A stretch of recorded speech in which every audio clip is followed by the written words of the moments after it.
Jemaah salat subuh Masjidil Falah rahimakumullah.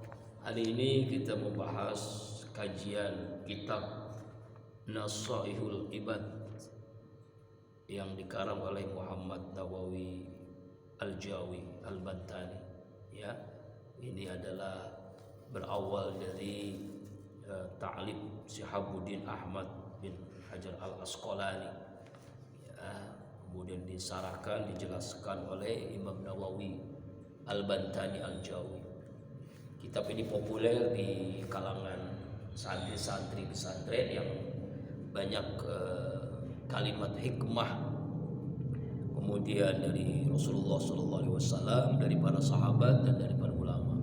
Yang mudah-mudahan pembahasan hari ini menambah semangat kita untuk keimanan kita, ibadah kita kepada Allah Subhanahu wa taala. Maqalatu sabi'a asyarah anin Nabi sallallahu alaihi wasallam annahu qala al-ummahat ay usul arba'un minal asya. Dalam kitab ini halaman ke-25, maqalah yang ke-17 dari Nabi sallallahu alaihi wasallam, al-ummahat ay usul, artinya sumber-sumber, induk-induk. Arbaun minal asya, ada 4 macam induk, sumber dari segalanya itu ada 4. Ummul adwiyah jam'u dawa wa huwa ma yatadawi bihi. Ya, sumber daripada obat, ya. Sumber daripada obat, sumber daripada kesehatan. Yang kedua, ummul adab wa hiya ma'rifatun ma yatarajju bihi min anjami anwa'il khata. Yang kedua, sumber adab, ya, sumber daripada akhlak, sumber daripada kesopanan. Yang ketiga, wa ummul ibadat, sumber induk daripada ibadah. Fi'lul mukallaf ala khilaf wa nafsi ta'ziman li rabbi, yaitu perbuatan mukallaf pada dirinya yang mengagungkan, membesarkan Allah Tuhannya. Kemudian yang keempat, ummul amani, sumber induk daripada harapan. Wa huwa taqdirun usul syai'in mumtani' aw mungkin, itu cita-cita yang keberhasilan itu, kemungkinan itu dengan harapan ini, sumber daripada cita-cita. Jadi ada dalam hadis ini, dalam penjelasan ini ada 4 sumber, 4 inti, 4 pokok. Sumber induk daripada obat, sumber daripada adab, sopanan, akhlak, sumber daripada ibadah, dan sumber daripada harapan, cita-cita, ya. Induk daripada cita-cita, sumber atau induk. Wa ummul adwiyah qillatul aqli. Nah, dijelaskan dalam kitab ini bahwa sumber daripada obat penyakit jasmani dan rohani adalah qillatul aqli, sedikit makan. Ya. Jadi ternyata yang menyebabkan penyakit jasmani dan rohani itu karena banyaknya makan, ya, banyaknya makan. Karena itu dalam hadis Rasulullah SAW, sumu tasihu, berpuasalah kamu akan sehat. Ya, jadi setiap kita melaksanakan ibadah itu pasti berakibat kepada kemanfaatan dalam ibadah. Semua ibadah yang kita laksanakan manfaatnya buat diri kita. Dan ternyata ibadah itu bukan memberikan kesengsaraan, kesusahan, kesulitan, kesakitan. Justru dengan ibadah itulah yang menyebabkan kesehatan. Ya, sedikit makan. Makanya Rasulullah mengajarkan ketika makan itu mempunyai adab. Ya, makan itu ketika lapar dan sebelum kenyang berhenti. Ketika lapar kita makan, sebelum kenyang kita berhenti. Bahkan diajarkan doa, Allahumma barik lana fima rujaqtana wa qina azabannar. Ketika lupa doa, disunahkan pun kita tetap membaca doa. Bismillahi awaluhu wa akhiru, agar awal akhirnya itu menyebut nama Allah. Sebab dalam hadis yang lain, kullu amrin, setiap urusan, la yubda bihi basmalah, tidak diawali dengan kalimat bismillah, fawa aqta, maka perbuatan itu terputus dari kasih sayang Allah, dari rahmat Allah. Jadi ketika kita makan lupa doa, lupa bismillah, maka yang makan itu bukan kita, setan. Ya. Ketika kita minum lupa bismillah, maka yang minum itu adalah setan. Ketika kita berhubungan suami istri lupa doa, maka yang berhubungan adalah setan. Makanya setan semakin hari semakin gemuk. Kenapa? Yang gemukin kita karena kita lupa menyebut nama Allah Subhanahu wa ta'ala. Inilah sumber daripada, induk daripada obat adalah sedikit makan. Makanya kenapa Rasulullah SAW mengajarkan kita puasa sunnah Senin Kamis, puasa sunnah Yaumul Bid, puasa sunnah Muharram, puasa sunnah Arafah, puasa sunnah Daud dan sebagainya, agar ada istirahatnya perut. Jangan terus terisi oleh makanan yang akhirnya berpenyakit. Apalagi zaman sekarang ini penyakit aneh-aneh.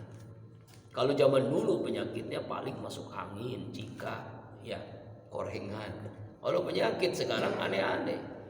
Ada namanya corona, COVID-19. Itu baru 19, bagaimana COVID-nya yang sampai 50 nanti ya. Allah Akbar. Ya. Nah, kalau di kemarin ibadah haji itu jamaah yang paling taat prokes itu orang Indonesia. Yang pakai masker adalah orang Indonesia. Jamaah dari seluruh dunia udah nggak ada yang pakai masker lagi. Masya Allah.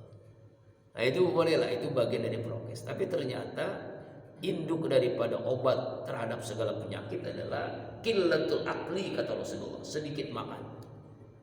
Sedikit makan, maksudnya banyak berpuasa agar tubuh ini menjadi sehat. Ya, sebenarnya makan ini bagian daripada ibadah. Ya, itulah indahnya beragama. Segala aktivitas itu bernilai ibadah. Apapun yang kita lakukan, perbuatan dunia apapun bernilai ibadah, berpahala, ampunan dosa, mendapat keberkahan selama niatnya benar, caranya benar, tujuannya benar. Makan ibadah, niatnya benar, caranya benar, tujuannya benar. Minum ibadah, niatnya benar, caranya benar, tujuannya benar. Bekerja ibadah, niatnya benar, caranya benar, dan ya istilahnya tujuannya benar. Makanya kita sikat NCT, niat, cara, tujuan. Seluruh apapun yang kita lakukan itu, kalau niat, cara, tujuannya sesuai dengan lillah, karena Allah, sesuai dengan aturan Allah, sesuai dengan tujuan yang mencari dari Allah, maka nilainya ibadah. Itulah indahnya beragama Islam. Kenapa Allah sudah wanti-wanti menjelaskan kepada kita, a'udzubillahi minasyaitonirrajim, wa ma khalaqtul jinna wal insa illa liya'budun. Tidaklah aku ciptakan jin dan manusia kecuali beribadah. Ya, makanya semua aktivitas itu bernilai ibadah. Jadi jangan anggap remeh apapun yang kita lakukan itu. Kenapa? Selama tadi NCT, niatnya karena Allah, caranya sesuai aturan Allah, dan tujuannya mencari Allah. Bahkan bekerja mencari nafkah, menjemput rezeki itu jihad fisabilillah. Makan, minum, pahala, ampunan dosa, seterusnya dan seterusnya. Nah ini yang pertama. Sumber daripada obat terhadap penyakit jasmani rohani adalah sedikit makan. Sebab orang banyak makan akhirnya malas. Banyak makan akhirnya penyakit jasmani rohani terkumpul di perut itu. Ya, kenapa ada orang yang akhirnya penyakit rohani itu ternyata karena banyak makan. Ya, malas ibadah. Namanya orang malas ibadah, jangankan sholat wajib 5 waktu di masjid, sholat sunnah tahajud apalagi nggak mungkin dia melakukannya. Ya, karena malas, berat. Inilah indahnya beragama, ya, diajarkan oleh Rasulullah SAW dalam hadis ini, ya, sumber daripada obat itu sedikit makan.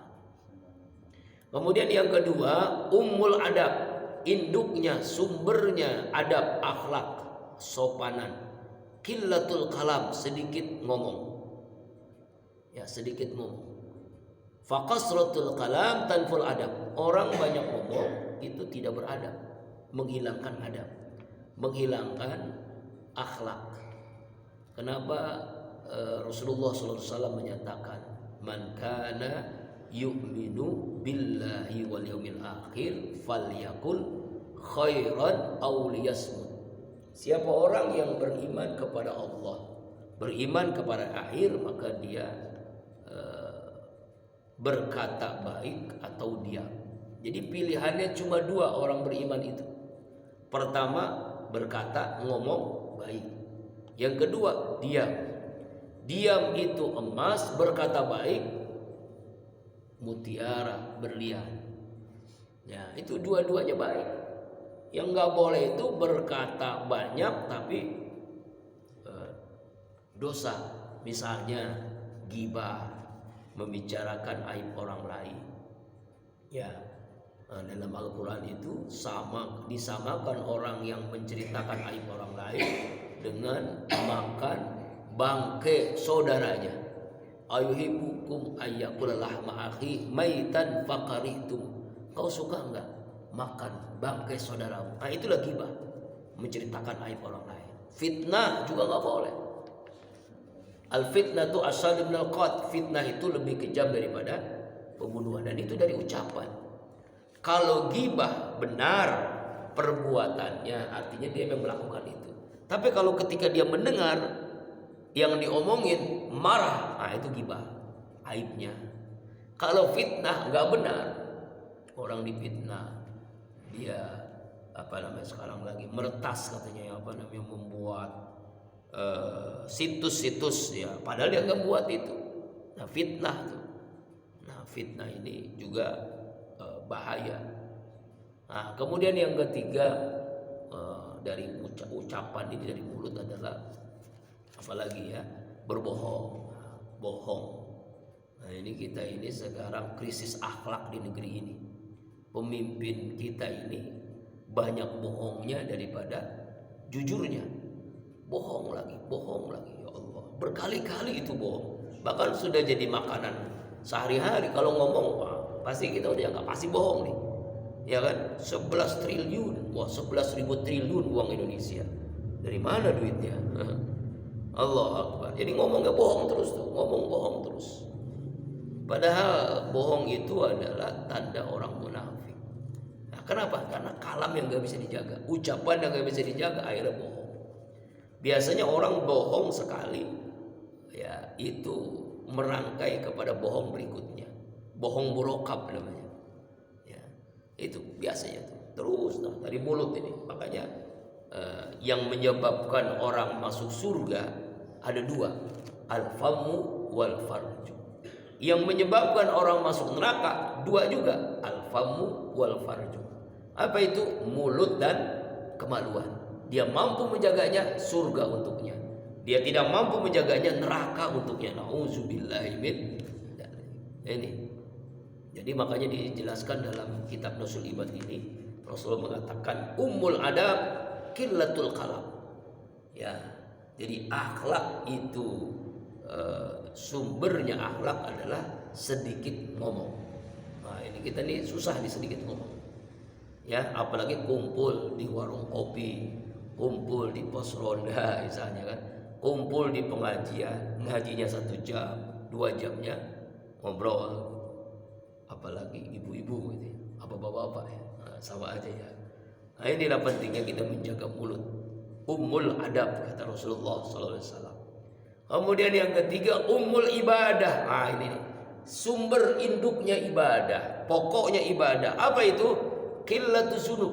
Ternyata Pak, sumber ibadah itu bukannya sholat, bukan puasa, bukannya sedekah, infak, zakat. bukannya haji umroh, tapi qillatuzun, sedikit dosa. Itulah sumber ibadah. Jadi walaupun ibadah kita banyak dibarengi dengan dosa banyak, ya sama aja. Makanya sumber ibadah, induk ibadah qillatuzunub, kata Nabi, sedikitnya dosa. Nah, inilah pentingnya. Makanya dalam Al-Qur'an, ya, kalau perintah Allah, la yukallifullahu nafsan illa wus'aha, Allah tidak akan memberikan beban kecuali sesuai dengan kemampuan. Ini semua perintah Allah. Bahkan kalau dalam khutbah Jumat itu, khotib itu sering mengatakan begini, ittaqullah mastata'tum, begitu kan? Bertakwalah kalian kepada Allah sesuai kemampuan. Ini bertakwa ini bukannya larangan, tapi perintah Allah. Bertakwa sesuai kemampuan. Itu semua perintah Allah, bukan larangan Allah. Kalau larangan Allah nggak begitu, Pak. Nah, kalau perintah Allah sesuai kemampuan, sholat mampu berdiri, itu utama. Nggak mampu karena sakit, duduk. Nggak mampu duduk, berbaring. Nggak mau berbaring dengan kedipan mata dan seterusnya, ya kan? Kalau nggak mampu ya disolatkan. Yang kedua, puasa bagi yang mampu. Kalau tidak, sakit, menahun, tua, ganti dengan fidyah. Zakat nggak mampu dia karena miskin, melarat, susah, ya. Apalagi zaman sekarang semuanya serba naik, BBM naik, sembako naik, ya, macam-macam naik, berat hidup, ya. Akhirnya makin susah dia. Jangankan ngeluarin zakat, makan pun susah, ya. Nah, bukan dia wajib zakat, tapi dia berhak menerima zakat. Haji, apalagi ibadah haji, dalilnya jelas dalam Al-Quran, man istata'a ilaihi sabila, bagi yang mampu untuk menunaikannya. Ya, berbeda dengan larangan Allah. Larangan Allah itu tinggalkan zina sesuai kemampuan, nggak ada. Tinggalkan korupsi sesuai kemampuan. Tinggalkan berbohong sesuai kemampuan, nggak ada. Tinggalkan kezaliman, tinggalkan ini, enggak sesuai kemampuan. Ya, inilah bedanya dengan perintah Allah. Makanya sumbernya ibadah itu bukan banyaknya ibadah. Sumbernya ibadah justru qillatuzunub, sedikit dosa. Rasulullah Shallallahu Alaihi Wasallam uswah bagi kita, teladan hidup bagi kita. Dijamin Allah masuk surga, dijamin Allah ampunan dosa, dijamin Allah, ya, seluruh dosanya diampuni yang lalu dan akan datang. Kenapa selama hidupnya beliau selalu istighfar 70 kali, riwayat lain 100 kali. Itu makhluk manusia yang dijamin masuk surga. Tapi kenapa istighfarnya segitu banyaknya? Nah, kalau kita harus seberapa istighfar kita? Kadang malu gitu ya. Auzubillah. Nah, ini. Jadi makanya dalam hadis ini, ya, sumber ibadah itu, induknya ibadah itu ternyata sedikitnya dosa. Kita ini memang manusia, mahalul khoto wan nisyan, tempatnya dosa dan salah. Tapi bagaimana kemampuan kita, iman yang ada pada diri kita, mampu mengendalikan nafsu, dosa yang kita lakukan jangan sampai dosa-dosa besar. Ya, terpaksa kita berdosa, itu pun tidak sengaja. Nah, ini nggak sengaja. Nah, makanya sumber ibadah, induknya ibadah adalah sedikit dosa. Fazunub tanfaul ibadah allati ta'zimullah taala. Dijelaskan dalam syarahnya, dosa itu adalah menghilangkan ibadah, yaitu mengagungkan Allah. Jadi dosa itu bisa menghilangkan pahala ibadah yang kita lakukan. Pahala sholat kita hilang, pahala zakat kita hilang. Nah, dosa ini kan Pak ada dua.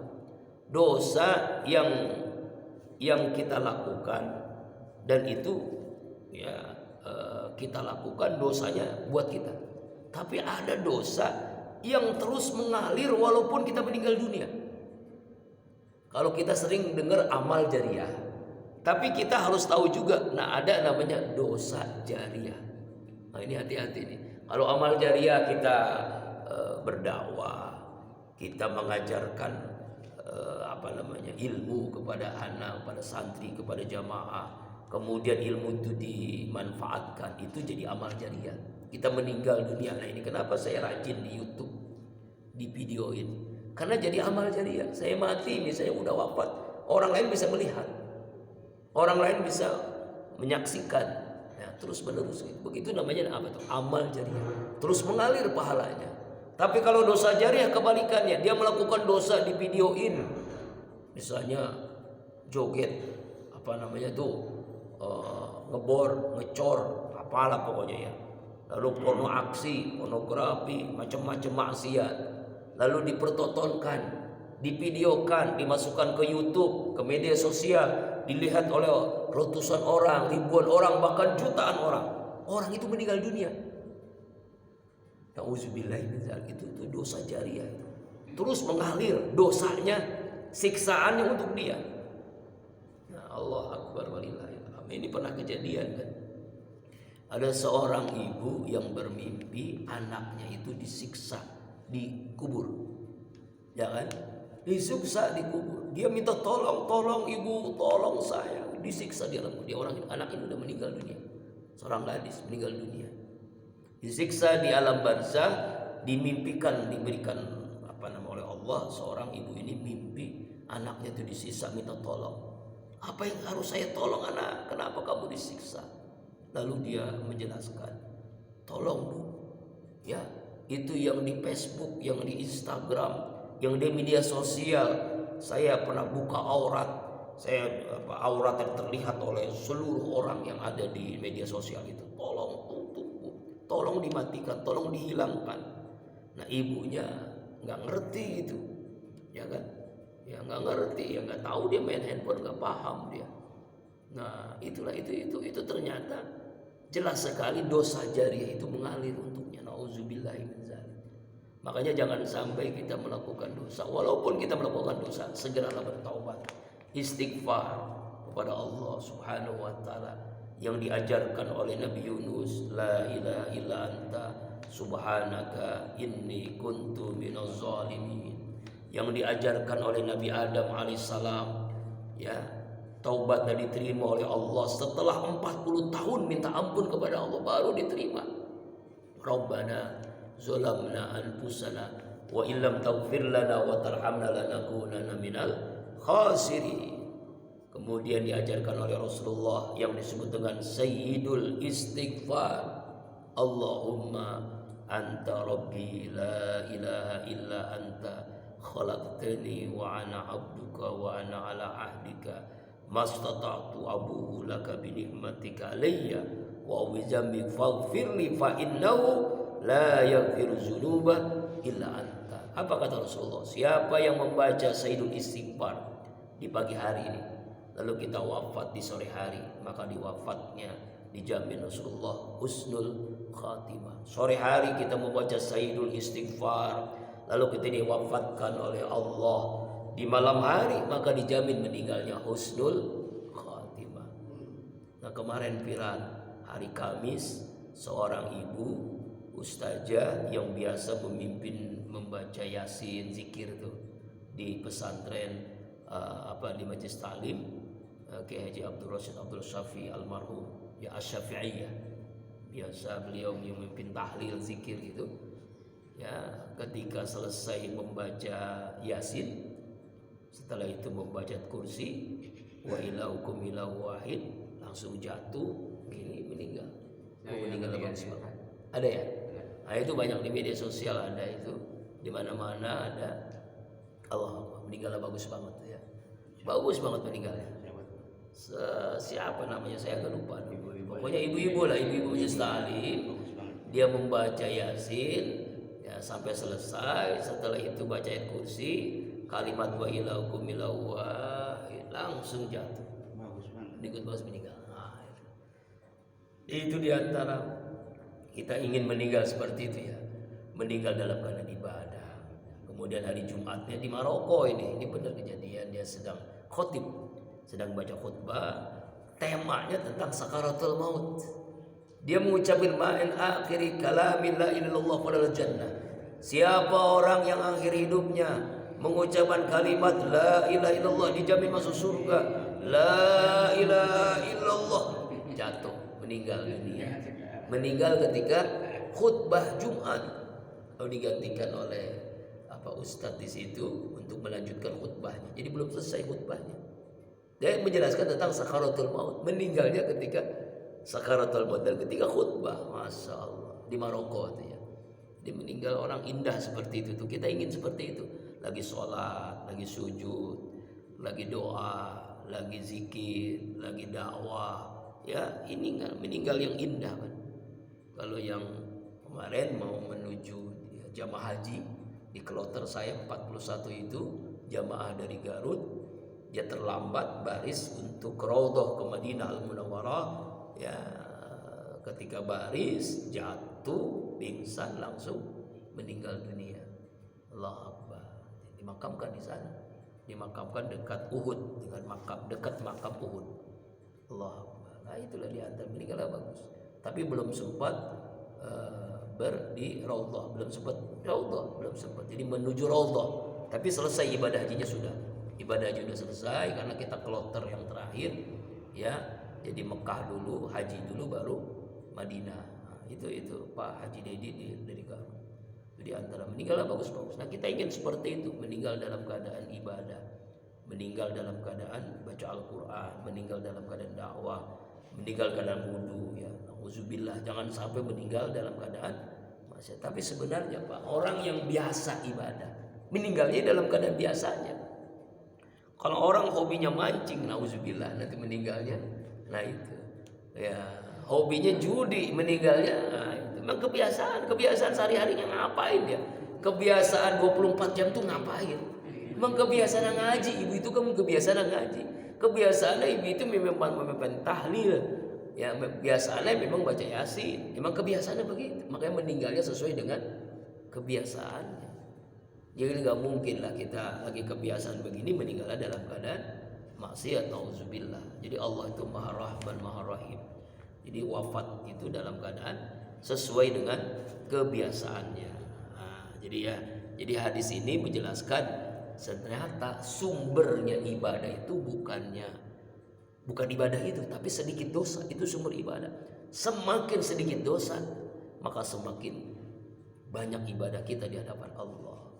May ya'mal misqala dzarratin khairan yarah wa may ya'mal misqala dzarratin syarran yarah. Ya, siapa orang yang melakukan kebaikan sekecil apapun itu akan terlihat nanti. Yang melakukan keburukan sekecil apapun akan melihatnya. Allah. Ibadah. Yang terakhir dalam hadis kitab Nasul Ibad ini, amani, sumber induk dari harapan cita-cita, as-sabru, sabar. Wah, ternyata cita-cita induk sumbernya harapan, sumbernya cita-cita adalah sabar. Apa itu sabar? Nah, sabar ini artinya ya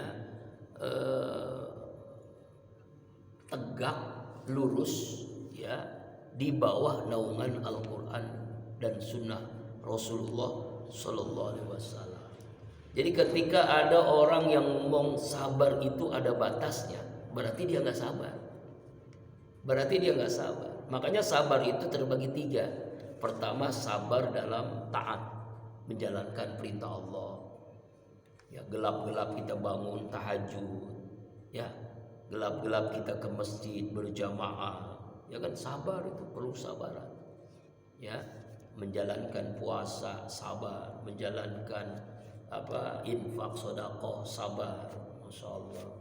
Menjalankan ibadah haji apalagi, kesabarannya pun yang lebih berat itu ketika antri di toilet. Nah, itu sabar. Ya, 10 orang Pak, toiletnya 1. Kata saya ini yang ibadah haji cuma 1 juta. Bagaimana kalau yang 3 juta? Antri toilet itu gimana itu? Masya Allah, Allah Akbar walillahil hamd. Ya Allah. Itu yang paling berat tuh di situ Pak, antri toilet. Allah Akbar. Mungkin kalau kita yang lain-lainnya masih mampu deh, tawaf sa'i, anti toilet. Allahu Akbar. Makanya harus tahu triknya. Triknya itu di waktu-waktu yang kosong orang. Kapan? Ya tengah malam, ya jam 2 ya. Kalau pas waktu sholat ya udah siap-siap antri. Ya. Cuma masalah kan kadang-kadang kita kan sering pipis tuh ya. Itu yang berberat tuh di situ sering pipis. Masya Allah. Makanya perlu kesabaran yang luar biasa. Padahal WC-nya udah banyak, Pak. Orangnya jauh lebih banyak. WC-nya udah banyak tapi orangnya jauh lebih banyak. Itulah pentingnya kesabaran. WC. Kalau kita tuh di mall itu kan eskalator, lift itu kan ada di mall. Kalau di sana WC itu pakai eskalator, tiga lantai itu WC. Allah Akbar, saking kayanya itu negeri ya. Iya Allah. Apa ya tuh? Jadi sabar dalam taat, sabar banget, masa beratnya. Kesabaran dalam ketaatan. Yang kedua, sabar dalam menjauhi larangan Allah. Ini lebih berat lagi nih. Kalau ibadah kan sabar itu ya wajar lah. Tapi ada yang lebih berat lagi, menjauhi larangan Allah lebih berat lagi. Apalagi di komunitas, di kelompok orang-orang yang maksiat. Ya, di kelompok orang-orang yang korupsi, bisa nggak sabar nggak korupsi? Berat itu, Pak. Di kelompok orang-orang yang sering berbohong, para politikus tuh di partai-partai yang sering bohong ya kan. Sukanya menjilat, sukanya bohongin rakyat. Nah, itu tapi dia sabar, dia mampu nggak tuh begitu berat ya. Sabar nggak berzina, sabar nggak korupsi, sabar nggak zalim, sabar nggak bohong. Dan yang terakhir sabar ketika menghadapi masalah hidup. Nah ini, apakah itu susah rezeki? Bahkan bisa jadi ada orang yang nilai pahalanya lebih tinggi daripada tahajud kita, daripada berjamaah masjid kita, daripada zikir kita. Siapa? Orang yang kesulitan mencari rezeki. Dia udah berusaha pergi gelap pulang gelap, tapi rezekinya ya segitu. Tapi dia tetap sabar. Oh, itu pahalanya itu lebih besar. Allah, kesulitan mencari rezeki itu pahalanya lebih besar daripada tahajud kita, bisa jadi. Masya Allah. Nah, sabar dalam kesusahan, sabar dalam musibah, sabar dalam yang pernah terjadi di zaman Nabi Ayub ya. Nabi Ayub itu nabi yang paling sabar. Sakitnya Pak bukan setahun 2 tahun, puluhan tahun sakit. Dulunya kaya jatuh miskin.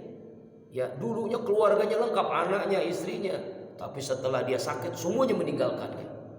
Karena sakitnya sudah ya tinggal kulit sama tulang dan seluruh tubuhnya itu belatung semuanya. Allah Akbar.